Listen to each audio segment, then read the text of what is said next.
by Disney is a scary creepypasta story written by SlimeBeast. It's based on a real island at Walt Disney World in Bay Lake, Florida. It opened in 1974 under the name Treasure Island and was open to guests. It was later renamed Discovery Island, and in 1999, the attraction was closed down and effectively abandoned. However, Disney still owns the island and it is illegal to trespass on the property. Some of you may have heard that the Disney Corporation is responsible for at least one real, live, ghost town. Disney built the Treasure Island resort in Baker's Bay in the Bahamas. It didn't start out as a ghost town. Disney's cruise ships would actually stop at the resort and leave tourists there to relax in luxury. This is a fact. Look it up. Disney blew $30 million on the place. Yes, $30 million. Then they abandoned it. Disney blamed the shallow waters too shallow for their ships to safely operate, and there was even blame cast on the workers, saying that since they were from the Bahamas, they were too lazy to work a regular schedule. That's where the factual nature of their story ends. It wasn't because of sand, and it obviously wasn't because foreigners are lazy. Both are convenient excuses. I sincerely doubt those reasons were legitimate. Why don't I buy the official story? Because of Mowgli's Palace. Near the beachside city of Emerald Isle in North Carolina, Disney began construction of Mowgli's Palace in the late 1990s. The concept was a jungle-themed resort with a large palace in the center of the whole thing. If you're unfamiliar with the character of Mowgli, then you might better remember the story, The Jungle Book. If you haven't seen it anywhere else, you'd know it as the Disney cartoon from decades past. Mowgli is an abandoned child, in the jungle, essentially raised by animals and simultaneously threatened and pursued by other animals. Mowgli's Palace was a controversial undertaking from the start. Disney bought up a ton of high-priced land for the project, and there was actually a scandal surrounding some of the purchases. The local government claimed eminent domain on people's homes, then turned around and sold the properties to Disney. At one point a home that had just been constructed was immediately condemned with little to no explanation. The land grabbed by the government was supposedly for some fictional highway project. Knowing full well what was going on, people started calling it Mickey Mouse Highway. Then, there was the concept art. A group of stuffed shirts from the Disney company actually held a city meeting. They intended to sell everyone on how lucrative this project was going to be. When they showed the concept art, a gigantic Indian palace, surrounded by jungle, staffed with men and women in loincloths and tribal gear, well, suffice it to say, everyone flipped out. One member of the crowd tried to storm the stage, but he was quickly subdued by security after he managed to break one of the presentation boards over his knee. Disney took that community and essentially broke it over its knee, as well. The houses were razed, the land was cleared, and there wasn't a damn thing anyone could do or say about it. Local TV and newspapers were against the resort at the beginning, but some insane connection between Disney's media holdings and the local venues came into play and their opinions turned on a dime. So anyway, Treasure Island, the Bahamas. Disney sunk those millions in and then they split. The same thing happened with Mowgli's Palace. Construction was complete. Visitors actually stayed at the resort. The surrounding communities were flooded with traffic and the usual annoyances associated with an influx of lost and irate tourists. Then it all just stopped. Disney shut it down and nobody knew what to think. But they were pretty happy about it. Disney's loss was pretty hilarious and wonderful to a large group of KS who didn't want any part of this in the first place. I honestly didn't give the place another thought since I heard it closed over a decade ago. I live 4 hours from Emerald Isle, so I really didn't experience any of it firsthand. Then, I read an article written by someone who had explored the Treasure Island resort. He posted a whole blog about all the crazy stuff he found there. Stuff just left behind. Things smashed, defaced, probably ruined by the disgruntled former employees who had lost their jobs. Hell, the locals from all around probably had a hand in wrecking that place too. People there felt just as angry about Treasure Island as folks here did about Mowgli's Palace. There were also rumors that Disney had released their aquarium stock into the local waters when they closed, including sharks. Who wouldn't want to take a few swings at some Disney merchandise after that? Well, what I'm getting at is that this blog about Treasure Island got me thinking. Even though many years had passed since its closing, I figured it might be cool to do some urban exploration at Mowgli's Palace. Take some photos, write about my experience, and probably see if there was anything I could take home as a memento. I'm not going to say I wasted no time in getting there, because honestly it took me another year after I first found that Treasure Island article to get around to going up to Emerald Isle. Over the course of that year, I did a lot of research on the Palace Resort, or rather, I tried to. Naturally, no official Disney site or resource made any mention of the place. That had all been scrubbed clean. Even odder, however, was that nobody before myself had apparently thought to blog about the place or even post a photo. None of the local TV or newspaper sites had one word about the place, though that was to be expected since they had all swung Disney's way. They wouldn't be out there showing off their embarrassment, you know. Recently, I learned that corporations can actually ask Google to remove links from the search results, basically for no good reason. Looking back, it's probably not that nobody spoke of the resort, but rather their words were made inaccessible. So in the end I could barely find the place. All I had to go on was an old map I'd received in the mail back in the 1990s. It was a promotional item sent out to people who had recently been to Disney World, and I guess since I had been there in the late 80s, that was recent. I didn't really intend to hang on to it. It just got shoved in with my books and comics from my childhood. I'd only remembered it months into my research, and even then it took me another few weeks to locate the storage bin my parents had shoved it all into. But I did find it. Locals were no help, as most were transplants who had moved to the beach in recent years, or old residents who just sneered at me the second I asked, where would I find Mowgli's pea? The drive took me through an inordinately long corridor of overgrowth. Tropical plants that had run rampant and had tried to reclaim the land. I was in awe when I reached the front gates of the resort, tremendous, monolithic wooden gates whose supports to either side looked like they must have been cut from giant sequoias. The gate itself had been gouged in several places by woodpeckers and eaten away at the base by burrowing insects. Hanging on the gate was a sheet of metal, some random scrap, with hand-painted letters scrawled in black. It read, "Abandoned by Disney." Clearly the handiwork of some past local or an employee who wanted to make some small protest. The gates were open enough to walk through, but not drive, so grabbing my digital camera and the map, whose flip side showed a layout of the resort, I set off on foot. The inner grounds of the place were just as overgrown as the entryway. Palm trees stood untended and ragged among piles of their own coconuts. Banana plants similarly stood in their own stinking, bug-riddled refuse. There was this sort of clash between order and chaos, as carefully planted rows of perennial flowers mixed with obnoxious tall weeds and stinking, blackened mushrooms. All that remained of any outdoor structures were broken, rotting wood and various charred bits of unidentifiable material. What was most likely an information booth or an outdoor bar was now simply a pile of assorted debris chopped up by past vandalism and ravaged by weather. The most interesting thing on the grounds was a statue of Baloo, the friendly bear from the Jungle Book, which stood in a sort of courtyard in front of the main building. He was frozen in a jovial wave toward no one, staring into empty space with a silly, toothy grin as bird poop covered whole swaths of his fur, and vines ensnared his platform. I approached the main building, the palace, only to find the outside of the building covered in graffiti where the original paint hadn't peeled and chipped away. The front doors weren't just open, they had been taken off their hinges and were stolen. Above the front doors, or the gaping maw where they had been, someone had once again painted, "Abandoned by Disney." I wish I could tell you about all the awesome stuff I saw inside the palace. Forgotten statues, abandoned cash registers, a full-fledged secret society of homeless people, but no. The inside of the building was so stark, so bare, that I actually think people had stolen the molding off the walls. Anything that was too big to steal, counters, desks, giant fake trees, they were all resting amid this empty echo chamber that amplified my every step like a slow rat-a-tat of a machine gun. I checked the floor plan and headed to all the locations that might seem in any way interesting. The kitchen was as you'd imagine, an industrial food prep area with all the appliances and space, no expenses spared. Every glass surface was broken, every door knocked off its hinges, every metal surface kicked and dented. The entire place smelled like pee. The huge freezer, not even remotely cool now, had row upon row of empty shelf space. Hooks hung from the ceiling, probably for hanging cuts of meat, and as I stood inside for a moment, I noticed they were swinging. Each hook swung in a random direction, but their movements were so slow and small that it was almost impossible to see.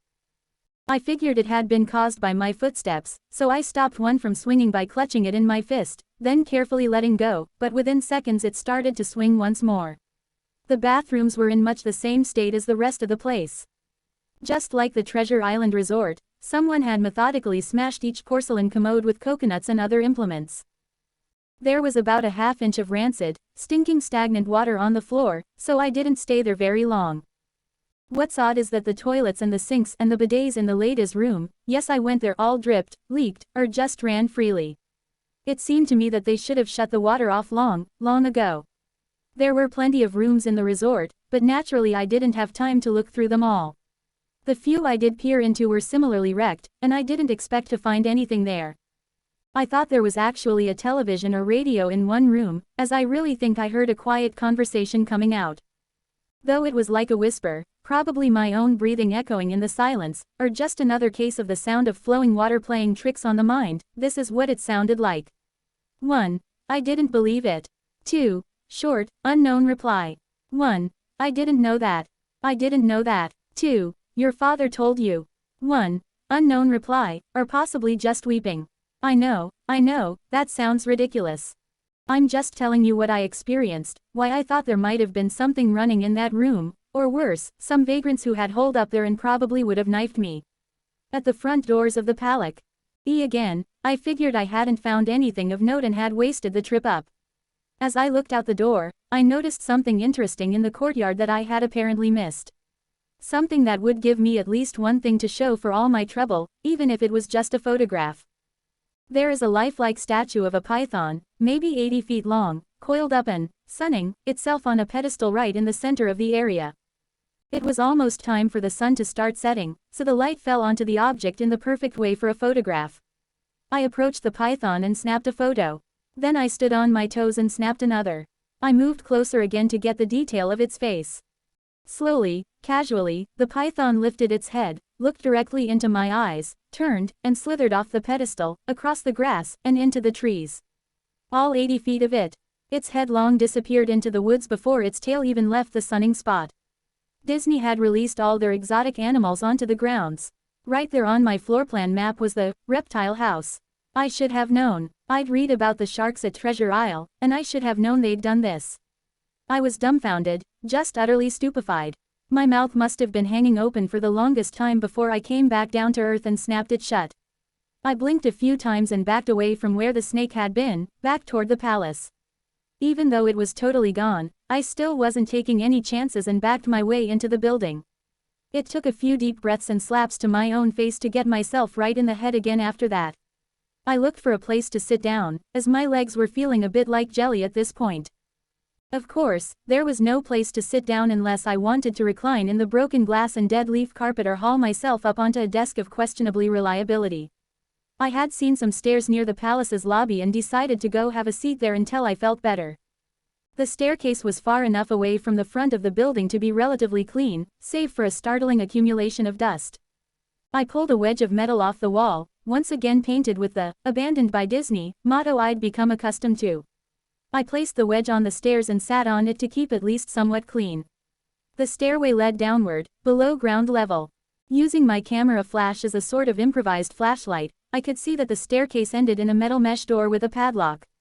A sign on the door, a real sign, read, "Mascots Only." Thank you. This perked up my spirits a little bit, for two reasons.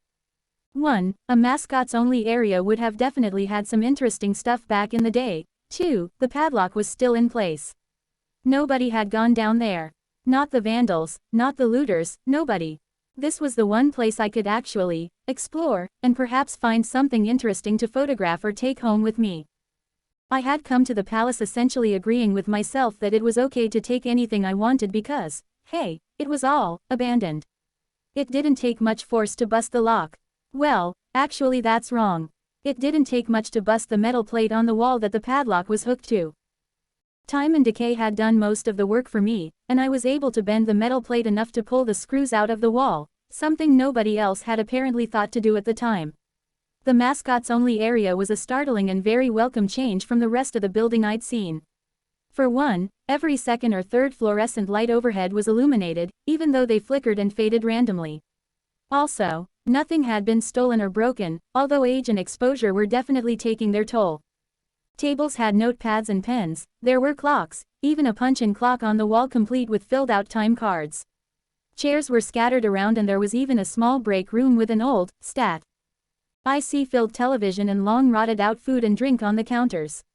It was like one of those post-apocalypse movies where everything is left as it was just before the evacuation. As I walked the maze-like sub-basement hallways of the mascots-only area, the sights just became more and more interesting. As I went further, desks and tables were knocked over, papers scattered and almost melded with the damp floor, and a large carpet of mold was slowly overtaking the real rotting crimson floor covering. Everything was just sort of squishy.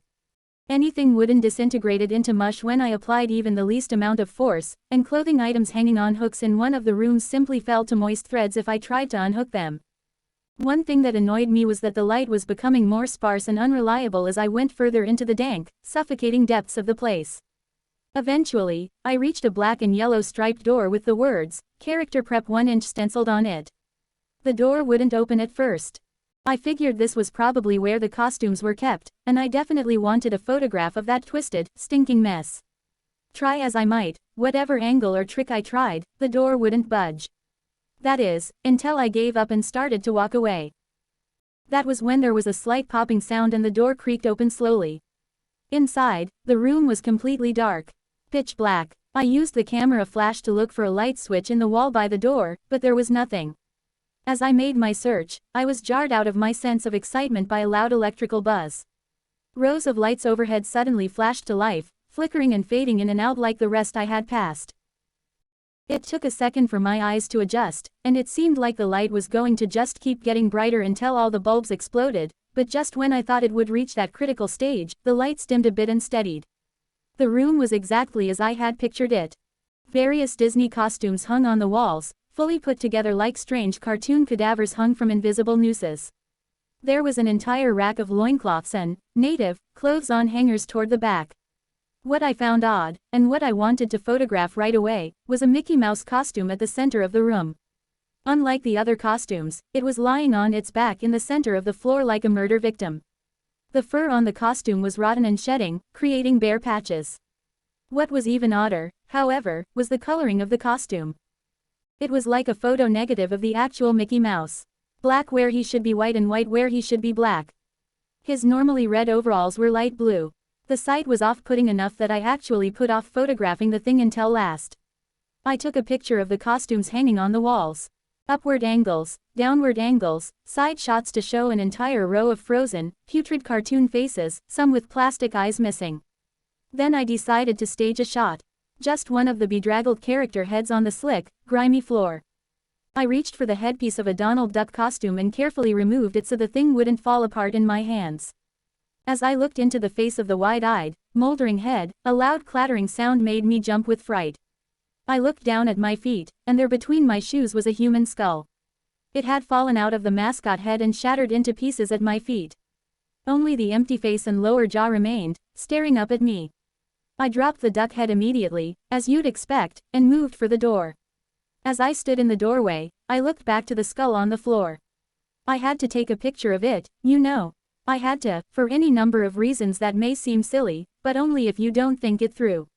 I'd need proof of what happened, especially if Disney was going to somehow make this go away. I had no doubt in my mind, right from the start, that even if it was just gross negligence, Disney was responsible for this.